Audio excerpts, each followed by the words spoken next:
Hello and welcome to the Modern Contractor Podcast, brought to you by Click Contractor. My name is Jon Dlouhy, Head of Marketing at Click.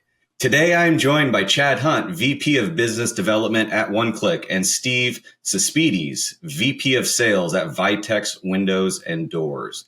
Steve has been at Vytex for the last 6 years and has over 22 years of experience in the home improvement industry. Steve leads the sales team and oversees Vytex marketing efforts, focusing on revenue growth and aligning sales and marketing strategies to drive business success. Welcome, fellas. Thanks for having me. Steve, let's jump right into you. You've been around the business for 22 years, 6 years at Vytex. Tell the audience a little more about you and your role at Vytex. Yeah, sure. So as you said, I'm the Vice President of Sales and Marketing here at Vytex Windows. Started in the industry 22 years ago. I was with a company called Softlight Windows for 16 and a half years. I learned the business through them. Had the opportunity to join the Vytex team and family 6 years ago, and I jumped at the chance to be able to do that. Was born and raised in Ohio. Actually still live in Ohio, even though Vytex is based out of Laurel, Maryland, which is a suburb of Baltimore. And I've had the great opportunity in my career to basically travel and work with some of the best sales teams and window organizations in the industry, as far west as Denver, Colorado, as far south as Miami, Florida, and as far north and east as upwards to New Hampshire, and just about anywhere in between. So I unfortunately have not gotten to the West Coast, but everywhere else I've been able to work with some of the great teams in the country. Learned a lot and really enjoy what I do. Have a great passion for it still to this day. Love it. Chad, I think the audience probably knows a little bit about you, but how long have you been with Click and what's your story?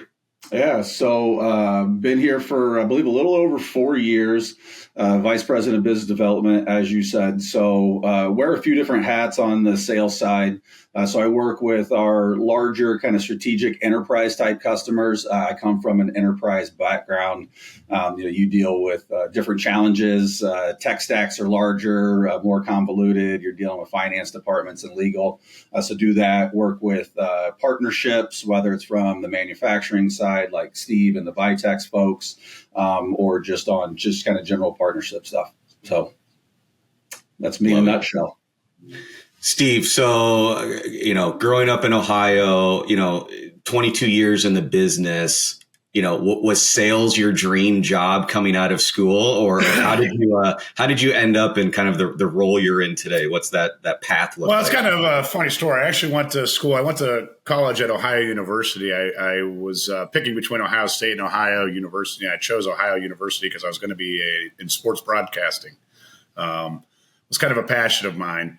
And I was in the sports broadcasting venture, was very young into it, and was seeing where people were graduating and they were moving into the middle of nowhere for no money, doing a little bit of everything. And I thought, not really what I want to do for the rest of my life. So I decided to end up getting a business background. I knew I wanted to get into sales, but wasn't sure what I wanted to do. My father was an attorney in this industry. He worked for a major manufacturer on the corporate side of it. And he wanted to get me, he said, this is a great industry. And I said, Windows is a great industry. So when I graduated college, he's like, yeah, just do it. So I ended up getting an interview with a guy by the name of Roy Anderson, who was the owner of Softlight Windows at the time. It was the only interview I took. He said, you're green, but I wanted somebody fresh out of college and I want to teach them. And so I worked out in the plant. I went out and on installs. I learned how to order windows. I worked in customer service, and I really worked on my way from the ground up. And they gave me an opportunity, and I got in sales very young. I was 24 years old, and as a manufacturer's rep, going out and seeing some of these dealers who've been doing it for a very long time, it can be a little intimidating. And the one thing I knew was my business. I knew my product, I knew my business, and I knew how to help them do business with us. What I didn't know is what they did. So I took a keen interest and really wanted to respect how they sold in the home, because a B2C sale is completely different than a B2B sale. So I knew I could handle the B2B sale, the business to business sale, but I really wanted to learn how they sold to the consumer. And I really dug my teeth in the Grasso training, in the Dave Yoho training. I went out and sold in the home for my dealers. And I really was able to develop a niche to where I'm not just a manufacturer's rep. I'm talking their language, and I'm showing them how to develop a presentation around my product line and around my company that they can then interpret back to the homeowner. Because at the end of the day, the homeowner cares about what's in it for them. And the salespeople need to make sure that whatever they're saying ties into what the homeowner cares about. And that was really early on in my career. I was able to do that. And I still to this day take great pride in being able to do that, because there's a big difference between being able to sell B2B than being able to translate that to B2C. And that was kind of my niche. So I'm very, very fortunate on how I grew up, very, very fortunate how I got in the industry. My dad was my hero, got me into it, and I was able to not follow his footsteps. I'm not an attorney, unfortunately. I can talk like one, but I just can't read like one or write like one, quite frankly. But I was glad to be able to follow into the same industry that he was so successful in. So it's been a great, great journey for me so far. Yeah, you bring a unique perspective being a manufacturer's rep who has dealers who are selling in the home, and again, being in the industry for so long. What's been some of the biggest changes from a technology aspect, helping make you more efficient, more organized, back in the day versus, present day? So when I used to be able to go out and try to find dealers, right? We don't get, on the manufacturing side, you don't get leads, right? You have to go find the dealers. Who are they? Well, when you're a 24-year-old kid who has never been to Kalamazoo, Michigan, how the heck are you going to know who the window dealers are in there? So you would go the night before, you'd stay in a hotel, you'd open up the yellow pages, and you rip out the windows of the yellow pages, and you just start going. Sometimes you go to somebody's house. Sometimes the people were out of business. Sometimes you stumble upon greatness, and you just had to go that way. So that was originally how you did it. How you did it in the home was you literally opened up your big pitch book, and then you had pricing at the end, and you would have to write down on paper what the pricing was and be able to present that price to the homeowner. Okay.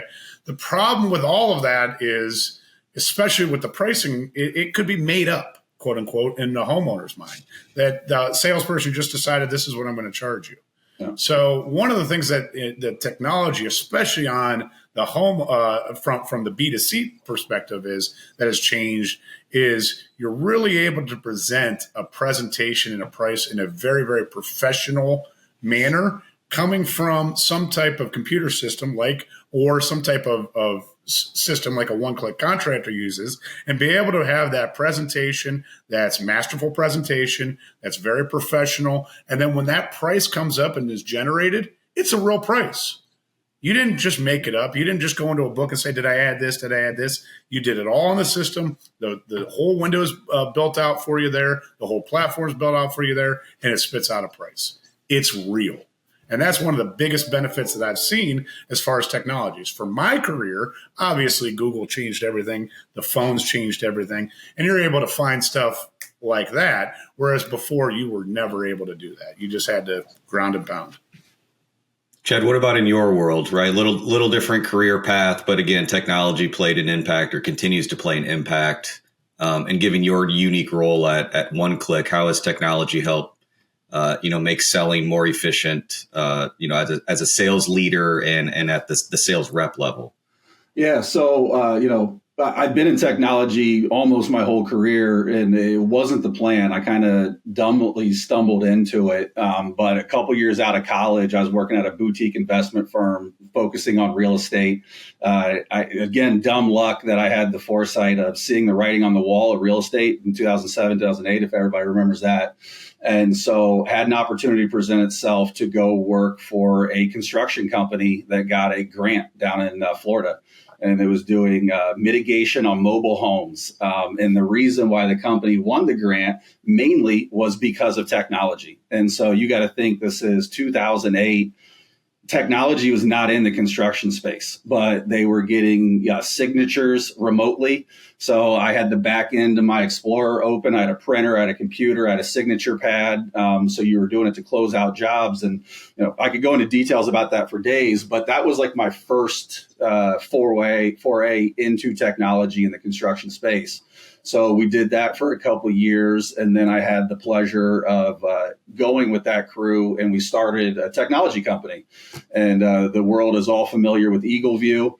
We were EagleView's first competitor, and so that's technology. And I got to be a part of seeing an industry grow from basically nothing to what it is today. And I know we're doing different things now, but remote aerial measurements has taken over the world, right? If you're a roofer, there's a good chance you're using some sort of technology.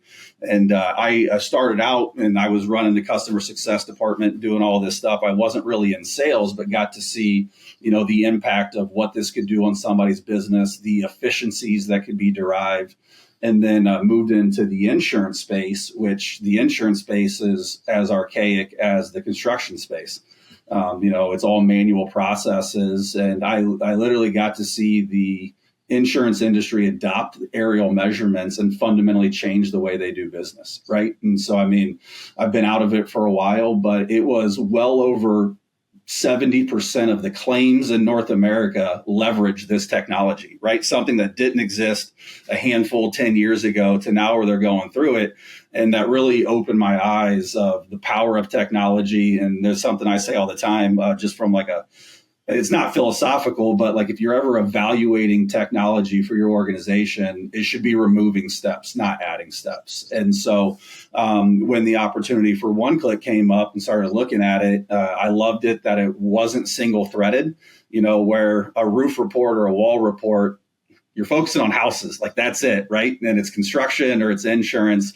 And though it's kind of the same for OneClick in this, but we support every trade, right? Don't care if you're a roofer, you're siding, windows, gutters. You name a vertical in the R&R space, we can support it and we can help their business. So it's not about just being multi-threaded, but we can add value and make things more efficient for all of those trades. So that was a long diatribe, but that's what excites me about technology and kind of led me into this and the opportunity. And working with partners like Steve, where he's working with these dealers and he's seeing inefficiencies or opportunity for improvement in their business, and why we've been excited about this partnership.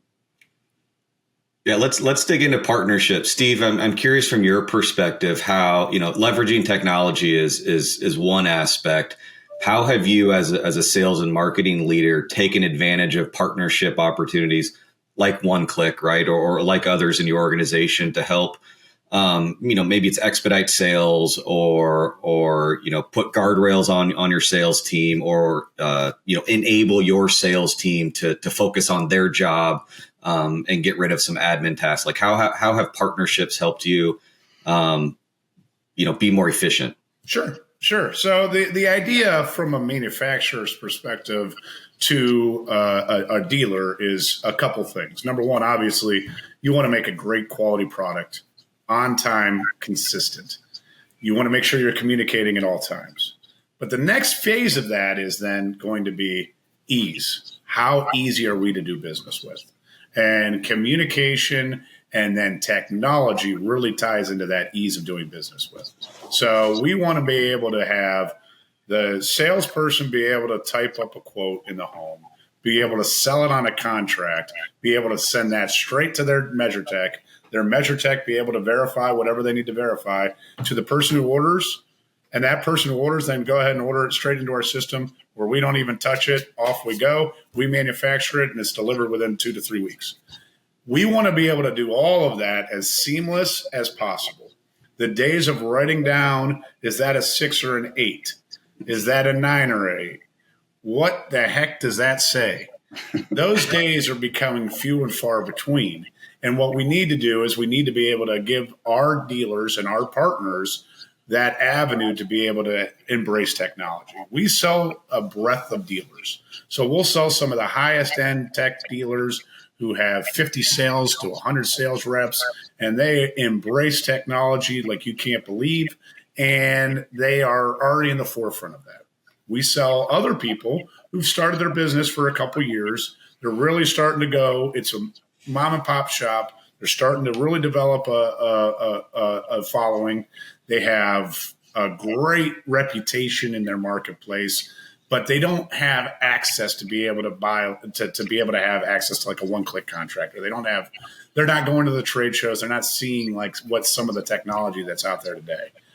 So then it becomes our value add to be able to bring those types of partnerships to those people specifically, to the mid-sized dealer, to all of those people, to be able to bring, hey, look at this. Hey, I know you do siding and roofing as well. What if you were to embrace this technology to be able to bring it in, and you can do the windows, the siding, and the roofing all in one spot? And it really saves them time. It makes us easy to do business with. And we're really bringing another thing of a value add. Yeah, I'm going to be able to give you a great high-end quality vinyl window. I'm going to be the most consistent in the industry. I'm going to be the best in the industry as far as that. If you need any communication, I'm going to over-communicate with you. But I'm also going to be able to make the front end of your business a lot easier as well. So if I can do all of that, I really become that true partner that we're looking for. And that's our goal. And that's what the technology allows us to do. And if I can just jump in there, and this is why I love Steve, but I mean, that's where, whenever you have a partnership, like I never want it to be a one-way street, right? Where one click is just valuing or, deriving benefit and value, or just Steve is. Like, we both have to be helping each other's business, and Steve gets it, right? And these are the conversations and the narrative that I try to go through is that, like, we want to make Steve and his team more sticky with their customers, and they're building value, they're building credibility. And it's like, hey, I'm not just here to push my, industry leading windows in front of you. Like, I'm here to help you grow and be a better business owner and make your business run more efficient and better. So, Chad, Andy Weinrub is the owner of Vytex Windows. He's the one who got me here. If you just want to go ahead and put that clip, John, that Chad just said about Steve Gets It, over to Andy Weinrub, we'll be happy to go. Andy, listen. Yeah. You scratch our back, I'll scratch your back.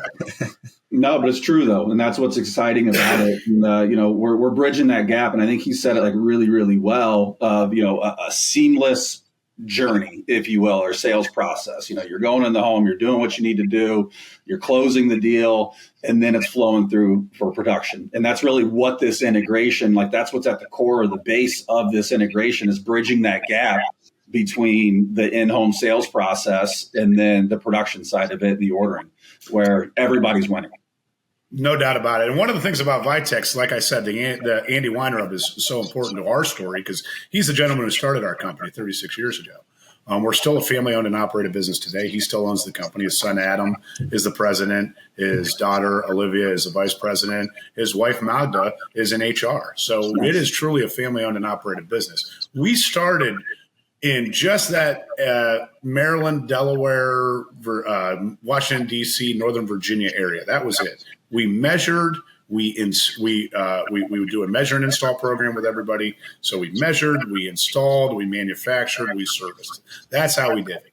Over the last 6 years specifically, but really 10 years, we've really tried to grow our dealer network and expand on that and really do less. We still do offer measure and install in Maryland and Virginia and Philadelphia, but we wanted to expand. And how can we expand into different markets, into the Ohio's, into the Michigans, into the Indiana where Chad is, and all of that. And one of the things that being able to be easy to do business with is partnering with a one-click contractor and saying, hey, we have Fenavision software. Fenavision software ties directly into one-click contractor. It is what used to take you 2 weeks to develop all of our price book and to be able to make sure, because some people don't realize when they first get in the window industry, there's millions of different variations of pricing when it gets to windows. And one of the things that this is able to do is with a touch of a button in 10 minutes, all of your pricing is uploaded into the system. And now you can make sure that you control your margins. You price out everything properly. And it's really a seamless transition. And it's like, hey, come to us. We have everything able to do. And so switching to a new manufacturer can be painful. Right. And a lot of times when you're going after and you're looking for new dealers, that dealer is currently with the manufacturer. And they have to they have to decide, is the pain they're currently with their manufacturer worth the pain they're going to deal with the transition to the switch? And by embracing technology and having partnerships, we're able to say, hey, it's not going to be nearly as painful as what you think it's going to be. It's going to be seamless. As a matter of fact, it's going to be better. Let us show you. And that's what we're able to do. And that's really our goal. How has that message been received at the dealer network, right? A lot of times contractors are scared, maybe not the right word, right? Timing's not perfect, or seasonality comes into play. So, how is this message? It seems simple on our end, right? It makes sense. How has it been received, and what? It's constantly evolving.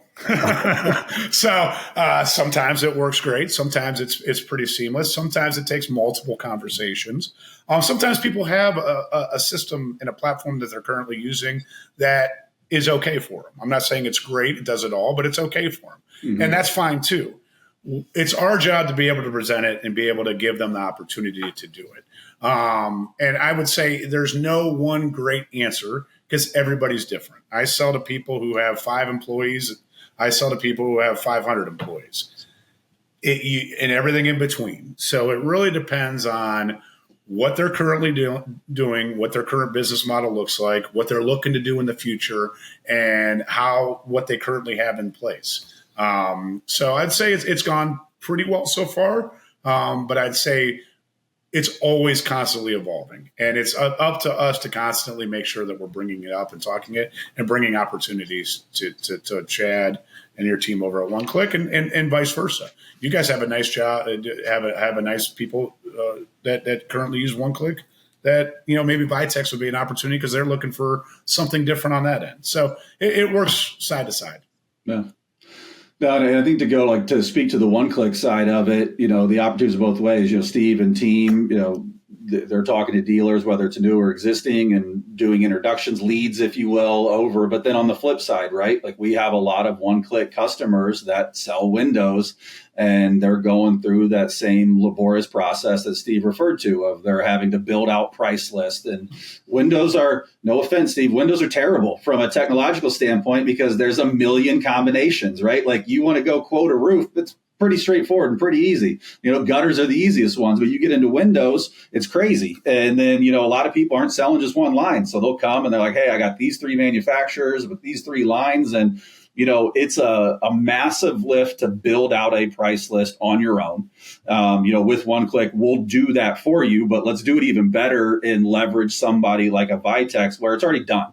Right, where it's like, and Steve, without throwing names out, but we had an existing customer at One Click that's been around forever, and they heard about this. We told them what was going on. We told them the people that were in the program. They got connected with Steve's team, and, in a matter of days, they were signed up as a new dealer. They got turned on, and they can go sell Vytex Windows tomorrow, because they were already in One Click. There's no price list to build out. And, One Click's really good at their job, but we're not going to build out an entire window line for you in a day. I can promise you that. So, yeah, that dealer in particular, we went and visited him the next day after the phone call. Got them excited, got them signed up. They were an account in 2 days after that.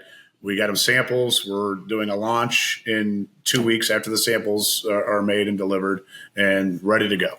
It was that quick. It's probably the quickest transaction and quickest transition from introduction to ready to go, and it's been great. We were exactly what they needed at this time, and because they were already part of the One Click family, it's really quick. It was really quick. So it sounds like I should have negotiated a finder's fee or something out of this deal, but. No, I'm here doing this podcast, Chad. That's your. Is that what it is? You are welcome. My goodness, this knowledge isn't free, baby. Normally. Yeah, no. But all joking aside, that's nirvana, right? Like, that's what we envisioned, and what you talk about and what you look at is that, like, how do we help each other out, and how do we become more successful together? And that's truly what the loyalties thing comes into as well. Like, we want to be, and we truly at Vytex believe in partnerships. We truly believe in that. And by being able to do things like that, that really is how you get that partnership and how you get that loyalty from each other. And, our passion and our owner's passion from the beginning is doing what's right. And that's what we do. We do what's right. And being able to help dealers, even though it's a brand new dealer and a brand new partner in something that they needed for a long time that they've been looking for and they just couldn't find the right fit, is a beautiful thing. And it's great that it was able to kind of come by this quickly, but it's also great that we have a partnership that recognized that and was able to give us that lead, and we were able to do something like that. Love it. Love those success stories. I'm gonna shift gears a little bit now, and we're gonna get personal, Steve. All so right. You're an Ohio guy, 6'4", played basketball, coached basketball. I'm assuming Cavaliers fan. Oh yeah, 44-10 at the All-Star break, best record in the league. I don't know. I didn't have to look that up. Just kind of, I don't know. We got Donovan Mitchell, Evan Mobley, Darius Garland, Jared Allen. We just had a nice trade for DeAndre Hunter. We're ready. We're primed and ready to go. Yeah, I don't know if this is perfect timing or not, but you see my Ames poster on the back wall. You got rid of my guy George Niang, but yeah. Love George, great guy. I'll take a 6'8" guy who can hit threes over a 6'4" little hefty guy who can shoot threes as well. But I'll take the 6'8" guy. Yeah, well, so a little birdie told me that you I don't know, you're sitting courtside for a playoff game and. Got side-eyed by a celebrity. Can you tell us more about this? First of all, she side-eyed me, and I don't blame her. 2016 NBA Finals, Game 6, the biggest game in Cleveland Cavaliers history at that time. My company at the time had floor seats to Cavs games, and my biggest customer at the time was going to be coming in to go to the game. It was the Thursday of Father's Day weekend. Long story short, it was a big storm was coming across, and it came across, and they were on the plane, and they just couldn't take off. So the game started at 9:18. If you know anything about NBA Finals start times, the game starts at 9:18. And I went to dinner with my wife, 2 kids, and but we were kind of like thinking, I don't know. I'm thinking something's going to happen. I was looking up buying a ticket in the top row with my wife to go. It was about $1,000 a piece, and I'm like, I'm just not going to do that. Well, lo and behold, 8:05, phone rings. It's the owner of my company, Roy Anderson, says, Steve, they can't take off. If they take off, you're screwed. But if they can't take off, do you want to go to the game? Floor seats, Game 6, going for $25,000 a piece. I said, yeah, I'll take that risk. I called my dad up. I said, Dad. He's like, are we going? I said, well, I'd be divorced if I didn't take my wife, but can you come watch the kids? My dad hurried over, was watching the kids. We get in the car at 8:25. I live at the time, 55 minutes away from downtown Cleveland. I got to downtown Cleveland at 9:05. Parked at the casino next door, said, hey, valet, I don't give a shit what it costs. I'm running in. Let's go. Get the text. You're in. Awesome. So I get the text with the tickets transferred over at 9:08. I'm walking in the door of Quicken Loans Arena at the time and like, all right. Oh, by the way, you're sitting next to Jay-Z and Beyonce. All right. So I look at my wife and I go, all right, well, what do you want to do here? She's like, oh, shit, I don't know. She's wearing a Jennifer Lopez shirt. She's like, I don't know. I'm like, all right, here's what we'll do. Jay-Z's sitting in the seat next to us. I'll sit there. If Beyonce's sitting in the seat next to us, you sit there. She's like, all right. But I'm like, we got to go. Like, this game is the most important thing. So we run down. We get to the seats. There's 5 minutes on the clock, ready to go. So they're all warmed up. I mean, we are the last people to walk into this arena. You walk in with the paparazzi following you. Yeah, pretty much. Well, I walk in. Luckily, I'd been to enough games on the floor. I walk in and the guy in the main bouncer guy on the floor, the security guy, chest bumps me and was like, "You're in?" I'm like, "I'm in, baby. Let's go." So I'm a pretty passionate, loud guy, especially when it comes to sports, especially when it comes to that sports, because my whole life as a Cleveland fan, I've never seen a championship. They've never literally won a championship my entire life as a Cleveland fan. So we go there, and all of a sudden, Rich Paul, who's LeBron's agent's in my seat, Jay-Z's in my wife's seat, and there's an empty seat. I'm like, oh, boy. Well, they go, hey, are these your seats? I'm like, yeah, there are seats. And they're like, all right, cool. So I'm sitting there, and I'm like, no problem. Like, I'm in no hurry. Like, finish your conversation. So my wife ends up sitting down right next to Jay-Z. And I'm like, all right, well, when is this going to ever happen again? So I'm like, I promise you I'm not going to ask for this. I'm just going to take a picture real quick. Is that all right? And he was just like, he had a hat on. He was like, I'm in your seat, I guess. He just took this. I'm like, all right, I'm not going to bother them the rest of the game. Like, cool, I get it, no problem. So long story short, actually, this is a long story long, but the game started right before the game. Everybody's trying to get their attention. They're like, whatever. Game start. Cavs start the game on an 8-0 run. There's a timeout. I get out of my seat. Again, I'm front row, and I'm just on the floor. Let's go! Like this. Like nobody on the floor, especially because they're $25,000 piece seats are doing that. Yeah. The security guard that I know comes over, and we jump up and chest bump each other. I'm doing this whole thing. All of a sudden, I look over, and Jay-Z's looking at me like, what the hell? He's like, oh, you're a fan. I go, let's go, Jay. Our time, our house. Let's go, baby. Whoa. Like that. So he's like, all right, man, all right. Well, that kind of let them relax a little bit. I didn't know this at the time. This is their first public appearance since she accused him of cheating. The whole beehive thing, I don't know. I didn't know any of this stuff. Anyway, so me being an idiot kind of got them to kind of soften up. So we're talking about the game the whole time. And he's asking questions, and we're literally talking to him. Well, at one point in the game, in the second quarter, the whole thing was that the Warriors were making this run at the end of every quarter. So the Warriors started getting a run at the end of the second quarter, and it went from a 15-point lead down to 5, and I'm like nervous. I'm doing this, looking over at the scoreboard. Well, it looked like I was looking at her, and she was looking at me like this with a side eye. Well, the Huffington Post takes that picture and posts it immediately online. And it's, who's this random guy think he is to be able to look at Beyonce in the eyes? Don't you know who this is? Blah, blah, blah, blah, blah. Well, I don't know any of this shit, right? I don't know. My wife and I promised we keep our phones in our pockets. We're going to enjoy the moment, right? Yeah. So halftime hits. They actually asked us to watch their bottle of Hennessy that was specially brought for them. I'm like, cool, yeah, we'll watch it. So after they walk away, I'm like, Cavs are up at halftime. There's a whole Dante Jones story where I was yelling at them for putting Dante Jones in for the last minute and a half of the second quarter because he hadn't played a meaningful minute for the Cavs all year. Jay-Z looks at me. He's like, don't diss my boy Dante. Dante Jones has 4 points and 2 rebounds in the minute and a half he's in, and completely shifted the last half of the first half. And he just kept yelling at me. He's like, you can't. I tried to start a Dante Jones team. He's like, you can't. You didn't like him. You didn't want him. All this stuff. So anyway, my wife and I are like, oh my god. So I finally, Jay-Z's dogging you. That's an awesome story. It was great. So my wife and I finally get our phones out, and the amount of people, she was in this blue dress, and the amount of people that were texting us, the nonstop, I guess it was on TV. Every website was like, oh my God, they're in public. And I'm in the background of every one of them because I'm right next to them. And then this side-eye thing comes up.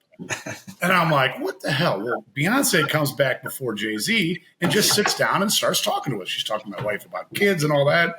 And she sees my phone and she says, what's that? I go, hey, babe, they're making fun of me. She's like, what? I go, they're making fun of me. They said, I'm looking at you weird. And she looks at it and she starts laughing and she's like, let's get them back. And I'm like, all right, what do we do? She's like, my wife's like, all right, I'll take a picture. So I get up and I start looking at her. She's like, no. You look straight ahead. I'll look at you. I'm like, okay, cool. So my wife just takes the picture. I look straight ahead and she's looking at me with this look. Don't think anything about it. Jay-Z comes back 2 minutes later and goes, hey, I got 2 words for you. Dante Jones. I'm like, let's go, baby. Anyway, long story short, I mean, they are getting asked for pictures nonstop. I don't send it out. I don't send the picture my wife takes out. Don't send it out. I finally stand up and I go, they're not taking a picture with you or anybody else. Stop asking. All this stuff. Well, the Cavs end up, long story short, end up winning the game. Right at the end of the game, I thanked him for being so cool. And he's like, yeah, you guys were awesome. I was like, what are you guys doing after the game? He goes, enjoy the win, man. Come on. Oh, well, you missed 100% shot. You got to try. So we were done. Oh, well, it ends here. This is that's it. Right? I'm like, okay, well, I have a story for the rest of my life. You'll forget about me 2 seconds later. Fine. So we walk out, and I'm like, "Give me that! Send me that picture to my wife." I'm like, I'm on cloud nine. I'm going to send this. So all I did was, at the time, I had tweeted one time in my life. I think I had 8 followers that were all family or friends. Who tells you how many friends I have. 8 followers, and all I did was hit reply to the Huffington Post. Who's looking at who now? This thing blows up. I mean, blows up. I've never seen anything like it in my life. It ended up being on the Today Show. It ended up being, wow. I ended up doing a story for Door and Window magazine. It was the number 5 story of 2016. I did a radio interview in New Zealand based on this one picture. It was insane. My wife got so sick of it. I was like, all right, like, I'm just going to stop answering anything on it. Because she was like, it's as if I wasn't even there. Because she's the one who took the picture and all that. I'm like, all right, I'll stop. But it was pretty funny. It was pretty cool. And it was a cool little experience. So yeah, that's my claim to fame. So it's a great story. And with that, Jon, you can't ask me like a follow-up question. But you're a Colts fan. Like, have you, I don't know, you don't have a story like that, do you? No, not even remotely close. Seen some cool games, some good memories, but not like that. Did you have a run-in with Peyton or anything? Oh, yeah. No, not at all. Saw a lot of records broken, a lot of good memories with my father. I indoctrinated my son. It took a few years, but now he's fully drinking the Kool-Aid, and we're in a good place. But we're terrible, and hopefully that changes one of these days.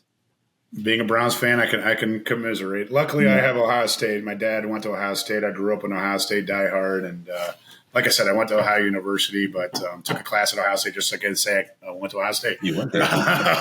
But I ended up taking my son to the Rose Bowl, my son, daughter, and wife to the Rose Bowl.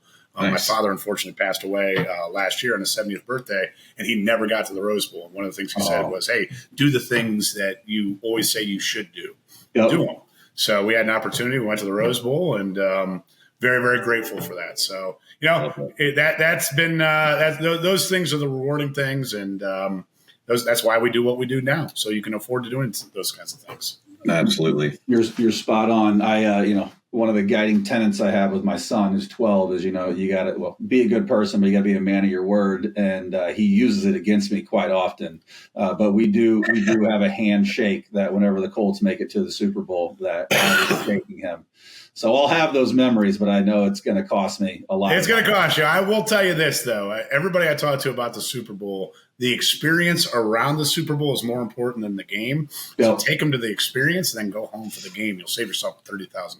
I completely agree. I've had the fortunate pleasure of I was in Miami when the Colts won because I lived down in that area. Didn't go to the game, but did all the festivities, and it was amazing. And then actually, it was Miami both times. And I was at the Super Bowl when the Colts lost to the Saints, and I was like, I feel like I'd rather watch it on TV.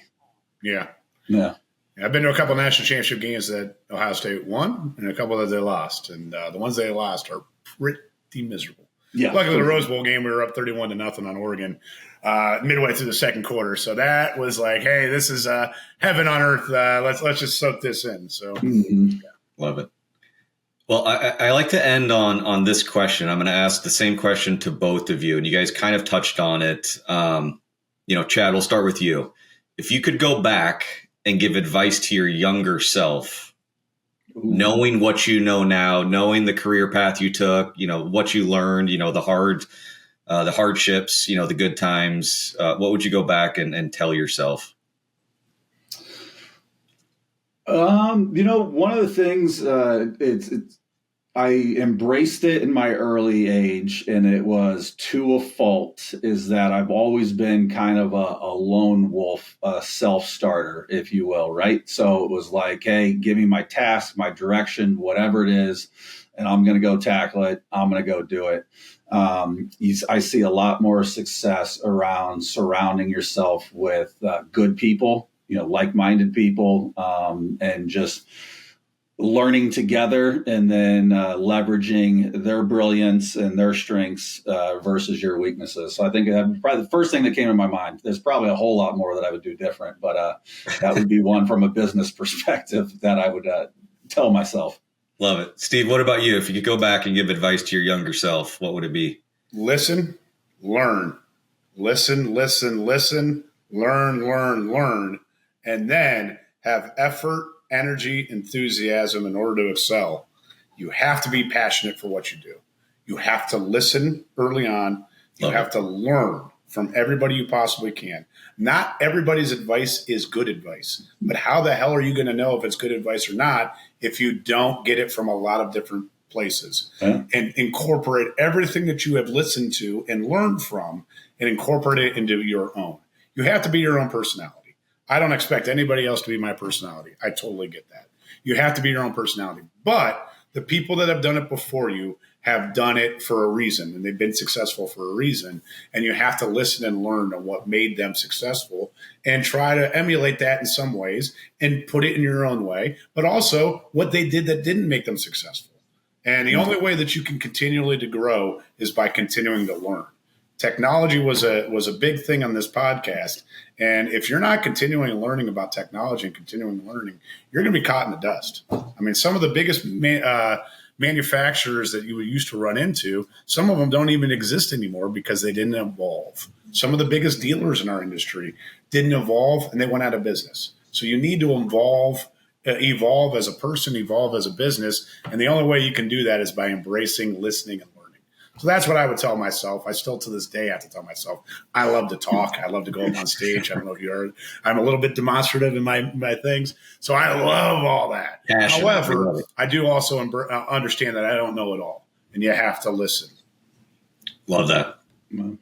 Well, it's been great having you both join us today, Chad and Steve. Hopefully you guys had a good time. We look forward to strengthening our partnership and continued shared success with Vytex. Listeners, if you haven't already, be sure to like and subscribe to catch future episodes as they are released, to hear more stories. I don't know if anyone can top Steve's story, so maybe the next guest will be able to top that, but I think we set the bar pretty high. So until next time, Appreciate it. Thanks, guys. Appreciate it, John. Thanks, Chad.